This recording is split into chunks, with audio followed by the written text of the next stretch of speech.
ఇటువంటి బెండకాయ అది కొంచెం కోసేటప్పుడు జిగురు జిగురుగా ఉంటుంది. ఈ బెండకాయని మనము ఉడకబెట్టి బెండకాయ పులుసు మాత్రమే వాడుకోవాలి. ఎట్టి పరిస్థితులలో కూడా ఇగురు కూర ప్రయోజనం ఉండదు.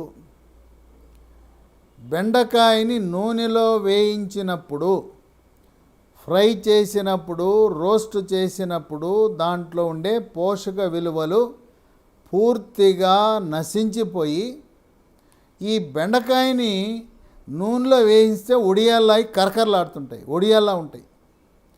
కనుక మనం ఏది కూడా ఏ కూరైనా శాకాహారమే మాంసాహారమే ఇగురు కూర వాడకూడదు, రోస్టు ఫ్రై వాడకూడదు.